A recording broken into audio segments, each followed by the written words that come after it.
Sir कहीं ना कहीं क्या जनता जो चाह रही कि नया विकल्प आएगा, तो क्या जन स्वराज एक नई पार्टी के तौर पर उभर कर आएगी? मेरे भाई, जन स्वराज आज तो दल नहीं है, लेकिन मैंने बताया कि अभियान का पहला लक्ष्य ही यही है कि जनता अगर समझती है कि नया विकल्प चाहिए तो उसके सामने विकल्प बनाकर देना होगा। लेकिन वो विकल्प प्रशांत किशोर बनाकर ना दे, कोई परिवार कोई जाति विशेष ना दे, जनता मिलकर विकल्प बनाए। यही तो जन स्वराज का एक मुख्य उद्देश्य है। जब ये पदयात्रा पूरी होगी तो निश्चित तौर पर दल बनना ही है, लेकिन वो दल बिहार के वो सारे लोग मिलकर बनाएंगे जो इस पदयात्रा के दौरान इस परिकल्पना को, इस सोच को समझकर इससे जुड़े और इसमें वो संस्थापक सदस्य के तौर पर जुड़कर बिहार में एक नया विकल्प बनाने की दिशा में प्रयास करें। सर, क्या प्रशांत किशोर की राजनीति पाठशाला से गुण सीखने के बाद चुनाव में हो रहे भ्रष्टाचार को यहाँ के जो प्रतिनिधि हैं क्या उस पर रोक लगाएंगे? देखिए, चुनाव में जो भ्रष्टाचार है या राजनीति में जो भ्रष्टाचार है, इसको अगर आप समझना चाहते हैं तो ये समझिए कि राजनीति जो है वो समाज का आईना है। अगर समाज में भ्रष्टाचार है तो राजनीति स्वच्छ नहीं हो सकती है। मैं रोज गांव में अपने भाषणों में बताता हूँ कि अगर आप जिस मुखिया की शिकायत कर रहे हैं 500 रुपया लेकर मुखिया को वोट दीजिएगा, मुर्गा भात खाकर मुखिया को वोट दीजिएगा, 2 पाउच पीकर मुखिया को वोट दीजिएगा, तो आपका मुखिया चाहे वो कोई भी व्यक्ति हो, किसी जाति का हो, किसी दल से जुड़ा हो, किसी विचारधारा का हो, वो ईमानदार नहीं हो सकता है। अगर आप स्वयं भ्रष्टाचार कर रहे हैं, अगर आप 500 रुपया लेकर वोट दीजिएगा तो भ्रष्टाचार की शुरुआत तो आप कर रहे हैं। तो आपका जनप्रतिनिधि ईमानदार कैसे हो सकता है? वो अपने घर से जमीन बेच के तो ये पैसा देगा नहीं। कहीं ना कहीं अगर हम पैसा खर्च करके जीत कर आएंगे तो पैसा जनता से ही वसूलेंगे। तो राजनीतिक भ्रष्टाचार तब कम होगा जब लोगों में जागरूकता है, लोग खुद से भ्रष्टाचार से अलग हों, ये तय करें कि भैया हमें 500 रुपया 1000 रुपया मुर्गा भात के लालच में वोट नहीं देना है, तभी स्वच्छ लोग चुन कर आएंगे और उससे राजनीति में धीरे धीरे शुचिता आएगी। सरकार की जो आप जो 7 निश्चय योजना के बारे में जो बताया है, और आपने सर भारत में सर बहुत सारे राज्यों के राज्य मंत्री के साथ आपने काम कराया, सरकार में उन्हें लाने का काम किया, और कहीं ना कहीं सर सुनने को मिला कि जो 7 निश्चय योजना था इसमें सर आपका अहम योगदान रहा है विचार देने में। भाई 7 निश्चय जो है ये नीतीश कुमार की सोच नहीं है, इनके बूते का बात नहीं है। 7 निश्चय प्रशांत किशोर की भी सोच नहीं है। 7 निश्चय बिहार के 40,000 गाँव में सर्वेक्षण किए गए और सर्वेक्षण में ये लोगों से पूछा गया कि आपकी सबसे बड़ी समस्या क्या है। तो लोगों ने जो समस्याएं बताई उसमें जो सबसे ऊपर 7 बातें आई, बेरोजगारी, शिक्षा के लिए सुविधा, पानी की व्यवस्था, नाली गली, ये जो सारी बातें आप देख रहे हैं ये तो समाज से निकलकर आई और उसी के आधार पर 7 निश्चय बनाया गया। ये परिकल्पना की गई कि अगर ये 7 चीजों का समाधान कर दिया जाए तो बिहार में जीवन स्तर में आमूलचूल परिवर्तन आएगा।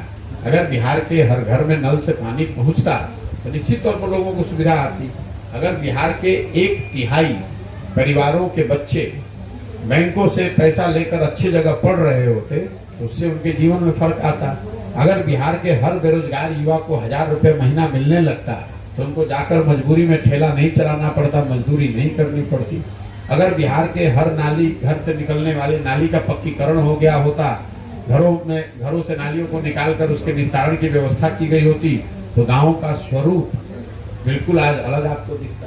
तो ये किसी व्यक्ति की ताकत नहीं है, तो समाज ने बताया था, उसको बनाने में सर्वेक्षण हमने कराया, उसको कोलेट हमने किया। 7 निश्चय में कौन 7 बड़ी योजना होनी चाहिए, इसमें हमारा योगदान है। नीतीश कुमार तो मुख्यमंत्री के नाते उनकी जिम्मेवारी थी कि इसको इम्प्लीमेंट करें, इसको लागू करें। जनता ने 7 निश्चय पर वोट भी किया, लेकिन नीतीश कुमार की लापरवाही की वजह से, उनकी गलती की वजह से योजना ठीक से लागू हुई नहीं। और यही कारण है कि जो मैं आपको स्थिति बता रहा हूँ आपके सामने।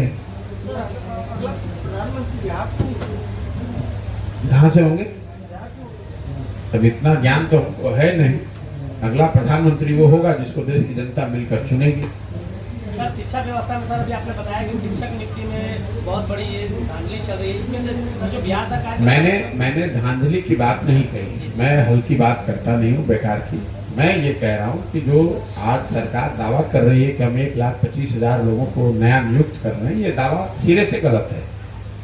ये नए लोगों को नियुक्ति नहीं दी जा रही है। जो पहले से शिक्षक थे, नियोजित शिक्षक के तौर पर काम कर रहे थे, जिन लोगों ने नियोजित शिक्षकों ने परीक्षा पास किया, अब उनको शिक्षक राज्य कर्मी के तौर पर दर्जा दिया जा रहा है। तो ये सर्विस कंडीशन को बदला जा रहा है, नई नियुक्तियां नहीं है, पहली बात। दूसरी बात, कुछ लोग जो नया सीधे उसमें कम्पीट करके आए हैं, उसमें एक बड़ी संख्या में वो बच्चे हैं जो बिहार के बाहर के हैं।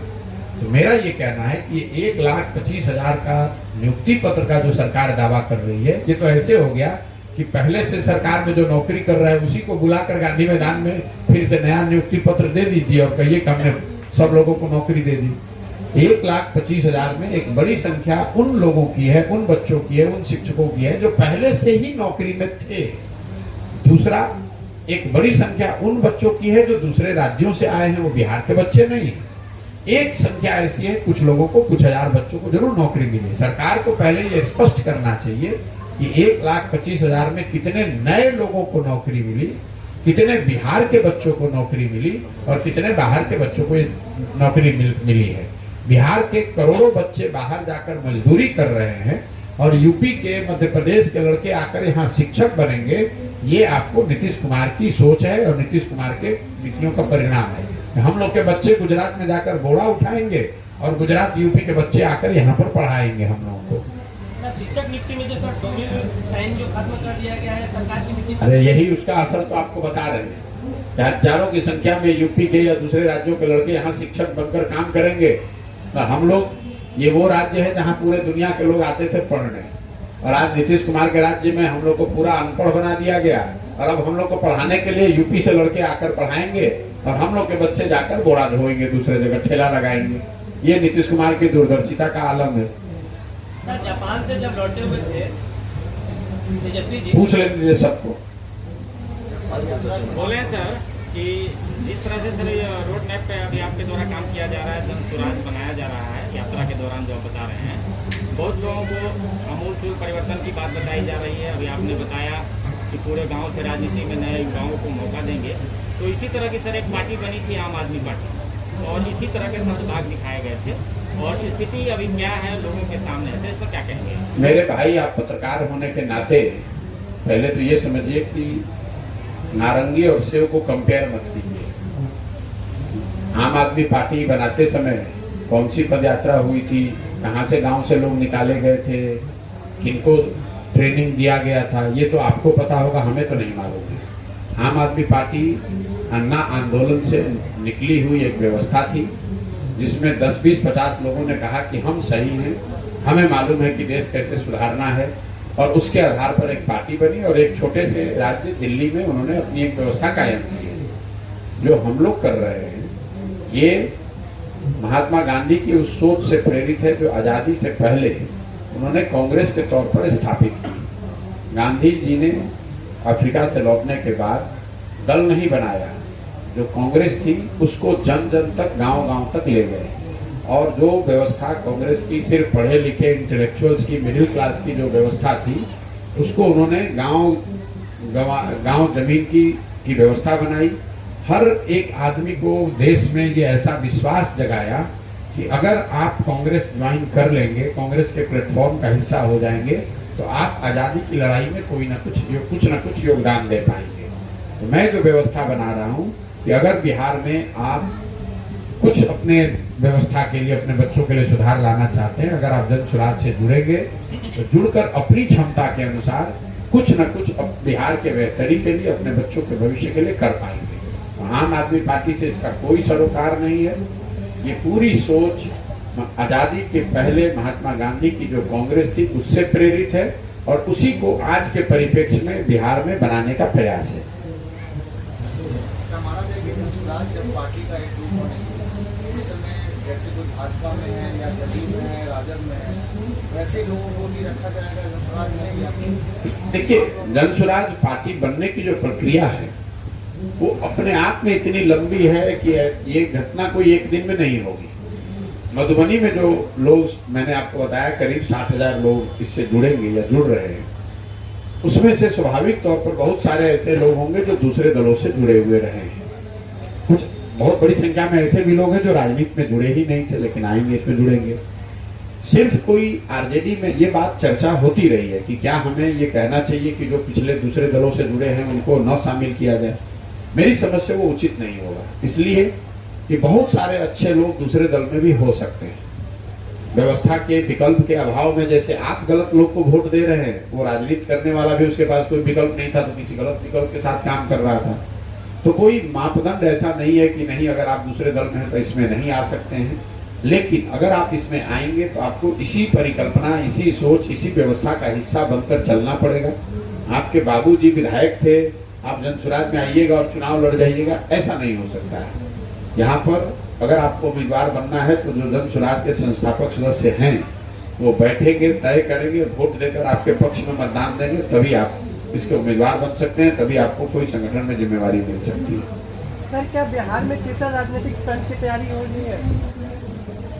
भैया हम जनता का एक नया फ्रंट बना रहे हैं।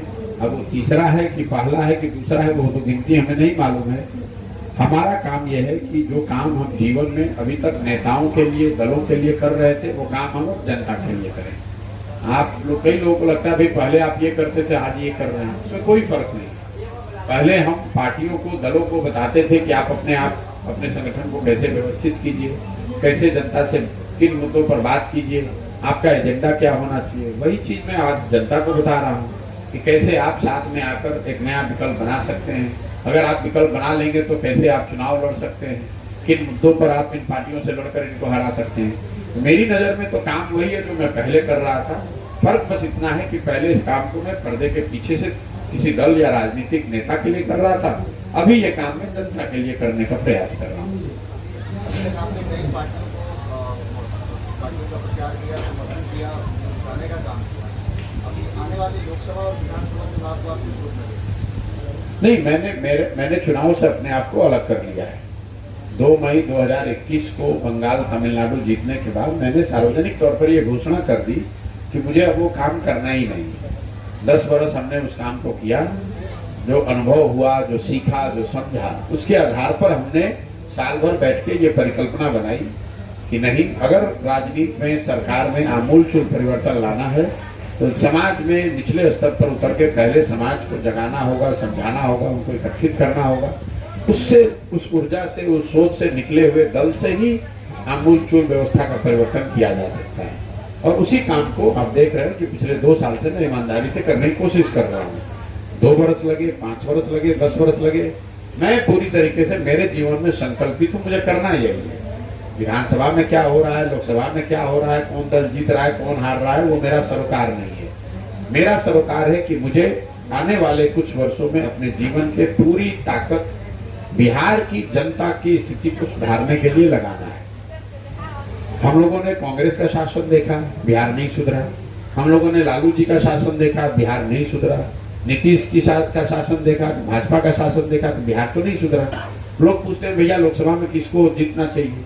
भाई, हम लोगों ने जब कांग्रेस यूपीए का शासन था तब भी बिहार से हजारों लाखों लोग मजदूरी करने के लिए, पलायन करने के लिए मजबूर थे। और आज 10 वर्ष से अगर नरेंद्र मोदी बैठे हुए हैं तो उससे बिहार की स्थिति तो नहीं बदल गई, बिहार में फैक्ट्रियां नहीं चालू हो गई, बिहार के बच्चों का पलायन नहीं रुका। तो मेरे लिए दोनों में कोई फर्क नहीं है। मुझे तो इससे मतलब है कि जो मेरे पास शक्ति है, बुद्धि है, संसाधन है, इसका उपयोग मैं अपने जनता के लिए, बिहार की जनता के बेहतरी के लिए कैसे करूं, मेरा उद्देश्य ये है। मेरा उद्देश्य ये नहीं कि भाजपा का क्या होगा कि कांग्रेस का क्या होगा। वहाँ बड़े बड़े लोग बैठे हैं, अपना जाने क्या होगा। हम इतना जानते हैं कि बिहार के लोगों का भला होगा और वो भला करने के लिए इस अभियान में जो कुछ भी करना पड़ेगा वो कर रहे हैं। आप ये अपने संबोधन में कई बार कहा है कि मैं पंचायत स्तर पे 12 से 15 हजार तक की नौकरी की व्यवस्था करना चाहूँगा कि लोग बाहर नहीं जाए और अपने पंचायतों में नौकरी। जी बिल्कुल, 1 साल के अंदर मैं रोज बता रहा हूँ। अभी आपको शुरुआत में भी मैंने बताया कि हर पंचायत में जो पॉपुलेशन है, जो जनसंख्या है, उसके अनुसार अगर आप उसका बैक मैथ कीजिएगा तो हर पंचायत में अगर 800 से 1200 रोजगार के नए अवसर पैदा कर दिए जाएं तो किसी भी आदमी को बाहर नहीं जाना। ये नौकरी नहीं है, रोजगार की बात है। और इसका जो फिनेंशियल कॉस्ट है वो करीब करीब 10 से 15 हजार करोड़ रुपया साल का आएगा। बिहार सरकार का बजट है 2,46,000 करोड़। अगर 10 से 15 हजार करोड़ रुपया साल का खर्च किया जाए सिर्फ इस बात के लिए कि पलायन को रोकना है और यहाँ पर रोजगार के साधन 10-12 हजार के पैदा करने हैं, तो 14-15 महीना पैदल चलने के बाद, पूरे दुनिया भर के विशेषज्ञों से बात करने के बाद जो मॉडल, जो योजना हम बना रहे हैं, बिल्कुल ये दावे से कह रहे हैं कि साल भर के अंदर पलायन को रिवर्स कर दिया जाएगा।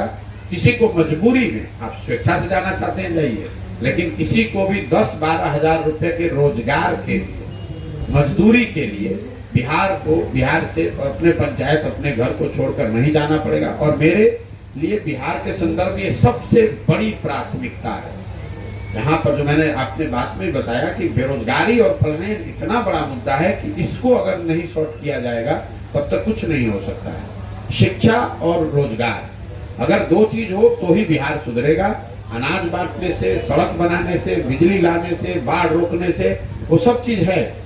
ये सब चीज करके पिछले 40 वर्ष में लोगों ने देखा है, यहाँ बिजली सुधर गई लेकिन लोगों की दशा नहीं सुधरी, सड़क सुधर गया लेकिन लोगों की दशा नहीं सुधरी। आज मोदी जी 5 किलो अनाज बांट रहे हैं, 4 किलो मिल रहा है, लेकिन अनाज तो बट रहा है, उससे लोगों की दशा नहीं सुधरी।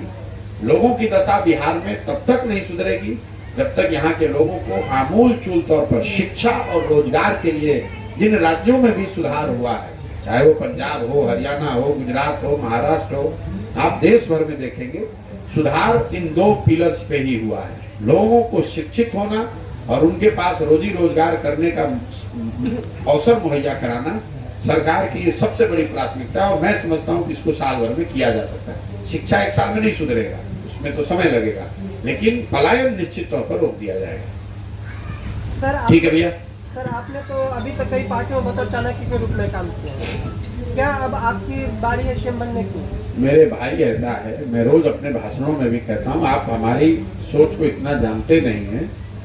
मैं सीएम बनने का सपना लेकर अगर पैदा हुआ होता तो आज जाकर सरकार में शामिल हो जाएंगे। कौन रोक रहा है? रोज नीतीश कुमार हाथ जोड़कर बुला रहे हैं।